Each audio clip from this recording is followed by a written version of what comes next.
c'est énorme. Ah, oh la vache!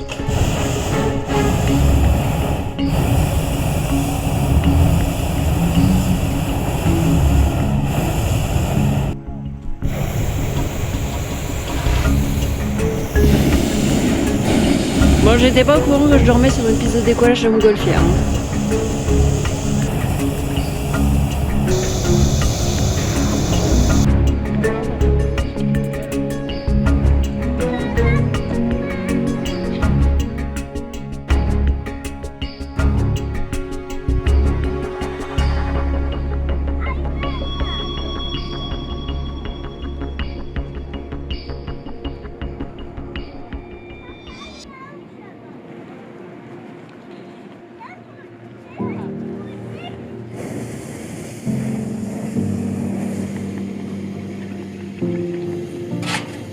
Moi, il est 6h45 là, le décollage des montgolfières c'était vers 6h.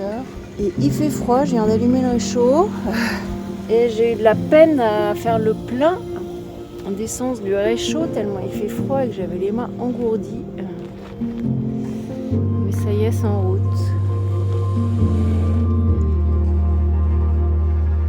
Un départ en voyage, ça peut être pour 1000 raisons. Pour croquer la vie à pleines dents, embrasser sa liberté, prendre à bras-le-corps sa souveraineté. Pour le goût du risque, de l'aventure, pour un penchant vivifiant pour la débrouillardise. Ça peut être à l'occasion d'une célébration, d'un rituel de passage, d'une transition entre un avant et un après. Pour un irrésistible élan de vie, l'appel d'un renouveau, d'une page blanche, pour s'offrir un nouvel espace d'expression, de croissance, de cheminement. Par curiosité pour le monde, pour les autres, un goût pour l'altérité, la différence, pour les rencontres. Pour étancher une soif de vivre, de revivre, d'aller de l'avant.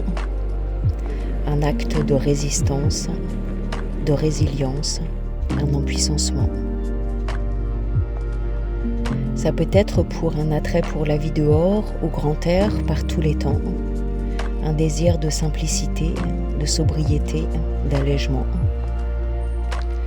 Une appétence pour les grands espaces, les paysages, le sauvage, la nature. Une propension à préférer la solitude et les silences au bruit du monde.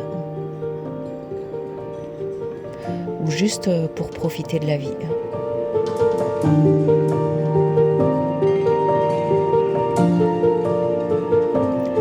Ça peut être aussi pour rien, ou qu'on ait envie de ne rien en dire. On peut ne pas avoir envie d'expliquer, dire juste un « je pars ». Car un voyage n'a pas forcément à se justifier, à s'expliquer. Il n'a pas besoin d'être motivé par de grandes causes ou de grandes intentions. Un voyage se suffit à lui-même.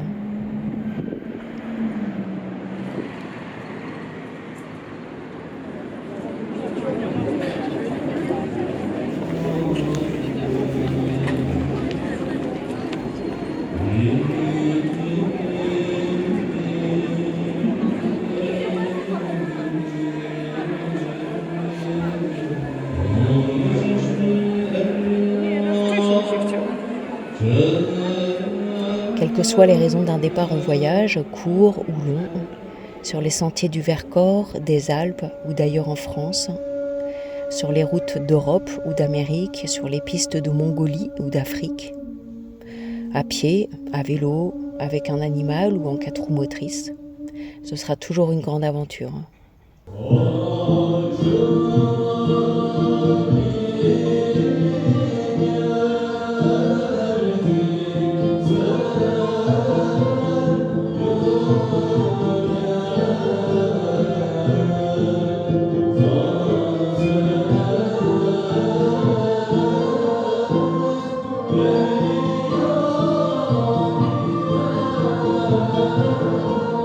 Car un voyage, c'est s'engager, ne pas savoir, être surpris, souvent, beaucoup, se rencontrer soi, différent, rencontrer l'autre différent.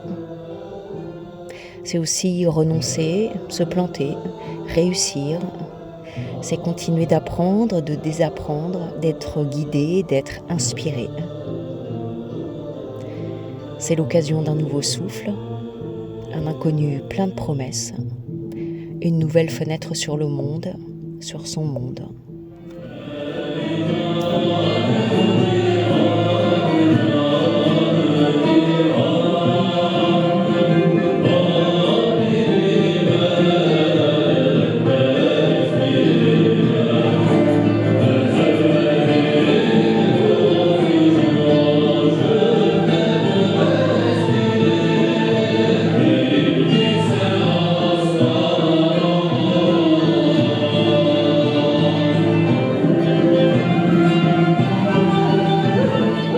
Alors quand je vois mon camion comme ça, je me dis ouais, il est bien, il est un peu petit, mais il est bien, il passe partout. C'est mon petit passe-partout. Je peux faire tout ce que je veux avec. Puis alors quand je vois des camions comme ça à côté, des camions d'expédition, là je me dis, t'es sûr Béa que tu vas arriver à aller jusqu'en Afrique du Sud avec ton petit machin ?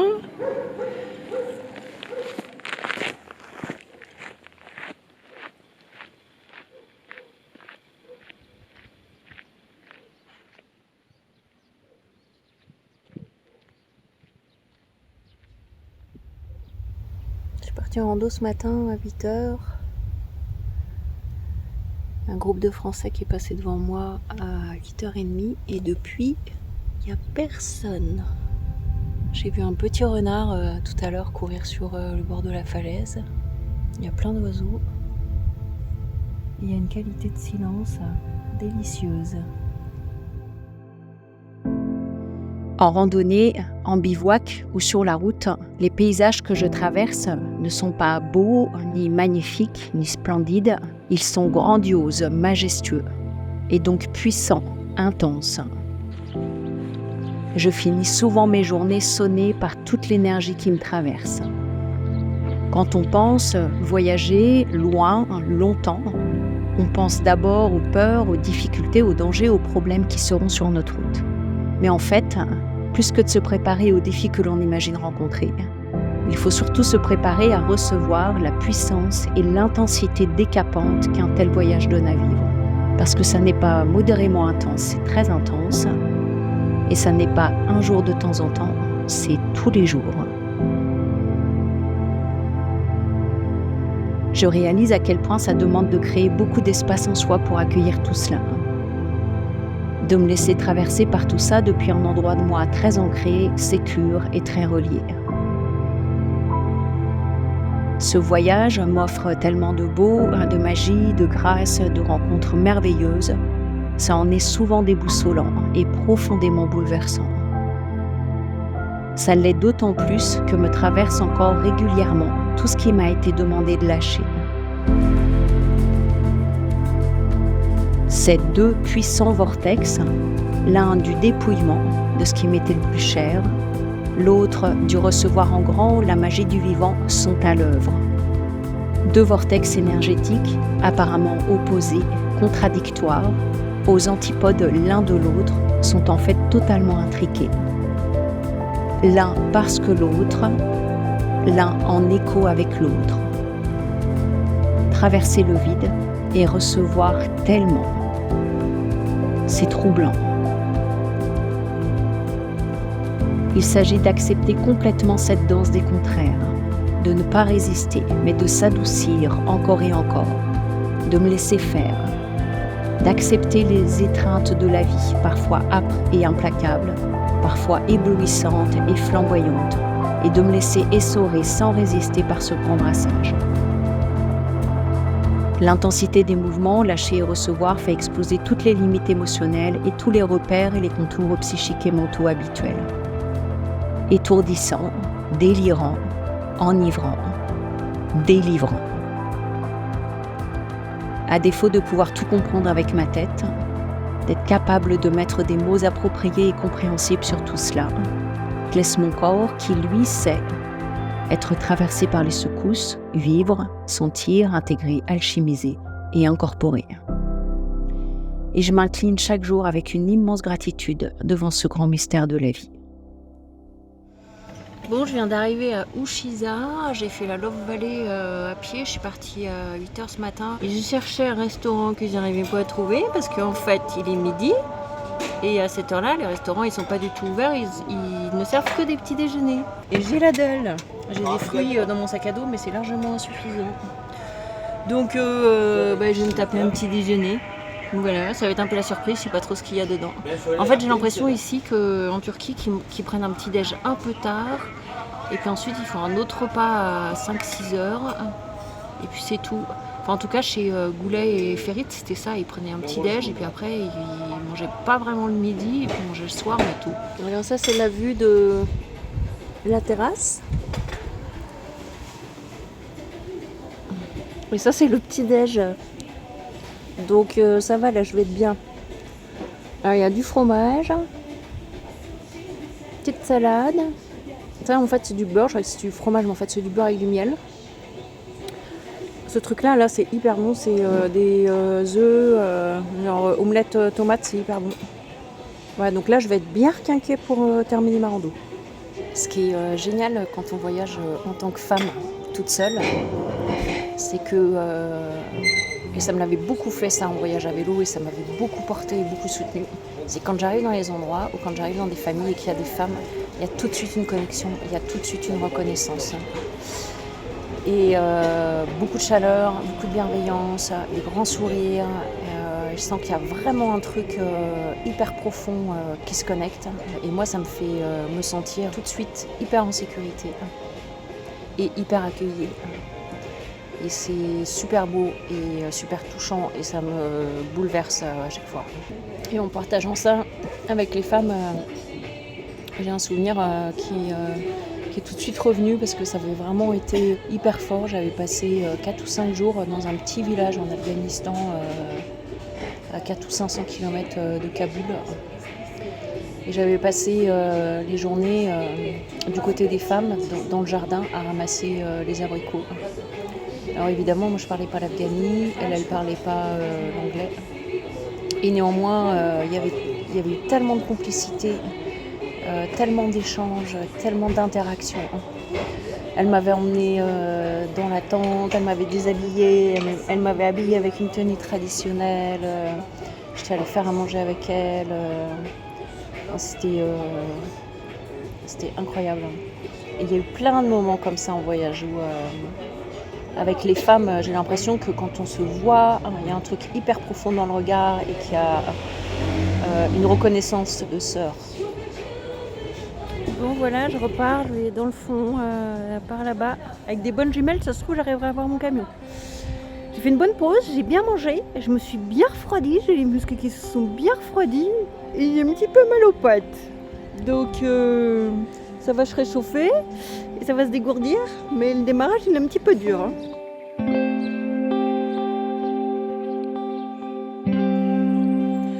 Ainsi, l'être humain est une auberge. Chaque matin, un nouvel arrivant.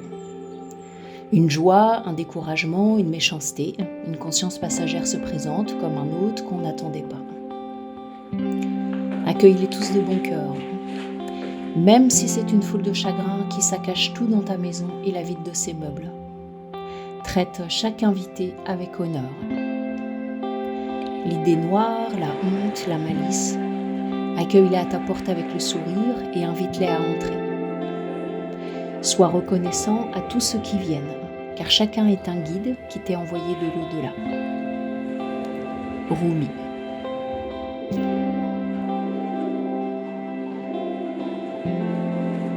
Une église creusée dans la roche.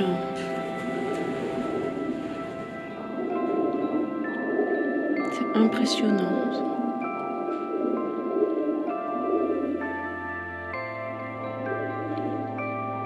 Bon bah je m'en suis pris plein les mirettes et puis j'en ai plein les jambes. Elle est vraiment super cette rando. Il y a des longs parcours où il n'y a vraiment personne. On a l'impression d'être super isolé. Et puis au milieu de ce long parcours, il y a 2 passages dans des petits villages qui sont super agréables. Donc c'est vraiment une belle rando. Et ce qui est étonnant,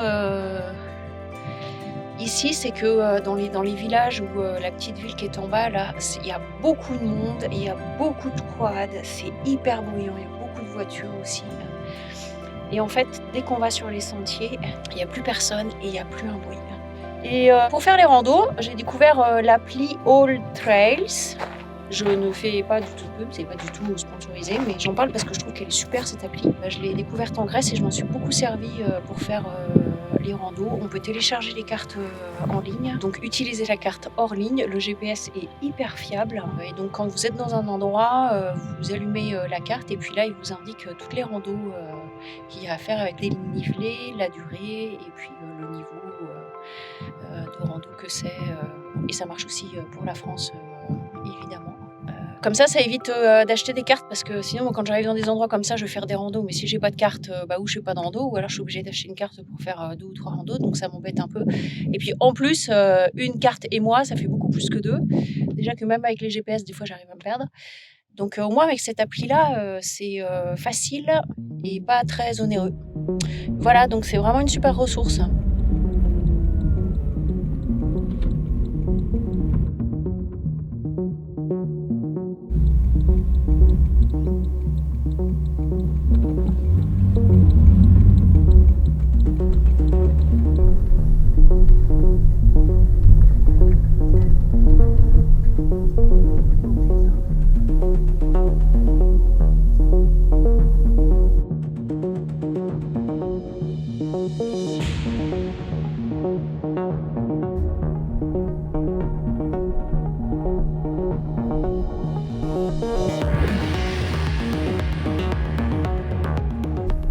Bon, j'espère que je vais arriver à monter.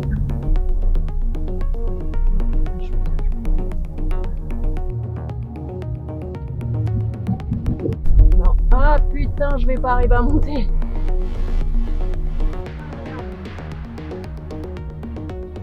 Il faut que je retourne en marche arrière. Bah alors j'ai un peu fait une connerie. J'ai pris un chemin pour monter, sauf que j'y arrive pas à passer. Donc je me viens de me faire un petit coup de flip là. Faut que je me tape tout le retour en marche arrière. Et là, ça serait bien que je négocie assez bien pour pas me foutre dans le trou. Parce que je me suis déjà foutu dans un trou là-bas. Et j'ai du mal à repartir. Juste avant moi, il y avait un camion. Les Français d'ailleurs. Ils ont hésité à tourner à gauche. Ils ont pas tourné à gauche. Et moi j'ai tourné à gauche. J'aurais pas dû. J'ai l'air con, hein. Bon, bah va falloir que je trouve un autre endroit. Ça sent cramé. Je sais pas ce que c'est. Ouais, ça vient de mon camion, je sais pas ce que j'ai fait. Donc, je disais, le camion ça a l'air d'aller. En tout cas, il n'y a rien qui fume. Donc, ça doit aller. Allez, zou, c'est parti. Ça aurait été de la caillasse, je pense que je serais passée. Parce que c'était pentu, mais pas trop. Enfin, ça allait, ça passait quoi. C'est de la terre assez meuble. Je pense que c'est pour ça que je suis pas passée. Mes pneus ils accrochaient pas assez. Plus le fait que je suis certainement pas assez. Que j'ai pas assez confiance. Du coup, peut-être que sur des pistes comme ça, il faut y aller un peu plus vite et un peu plus. De passer un tout petit peu en force et moi j'arrive pas à passer en force et à aller plus vite parce que ça me fait flipper. Voilà, donc c'est peut-être aussi pour ça que je suis pas passée. Ah ben dis donc, ça m'a un petit peu secoué quand même, hein.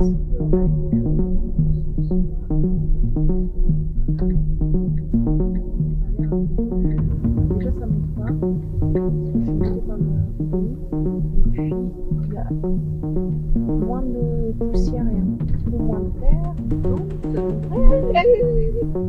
Donc le truc c'est de pas s'agiter avant d'arriver parce que si je m'agite avant d'arriver je vais faire des conneries encore. Donc on y va tranquillou, on reste calme. Ah ouais c'est pas mal hein. Je suis en train de faire n'importe quoi. Alors, bah ça c'est pas mal là. À gauche ou à droite? Je crois qu'à droite c'est pas mal. Le soleil il se couche là, donc ça veut dire qu'il va se lever de l'autre côté. En fait il est mieux là. Donc en fait je vais me mettre à gauche. Oui, je parle toute seule. Je parle beaucoup toute seule. Ça m'aide à réfléchir. Ouais, c'est bien. Hein. Finalement je rebouge là. Ça va pas. Il y a un monsieur qui est là avec des bouteilles de bière. Il casse les bouteilles de bière pour mettre des tessons partout sur le chemin. Moi, je suis juste à côté. Je pense que si je reste là, je vais être embêtée. Ça paraît pas comme ça, on voit à la caméra, on se dit ouais, c'est bon, ça va, mais dans la réalité, c'est pas tout à fait pareil. Ça gratte, ça fait. Bah, si j'arrive pas à monter, j'arrive pas. Ouais, c'est passé.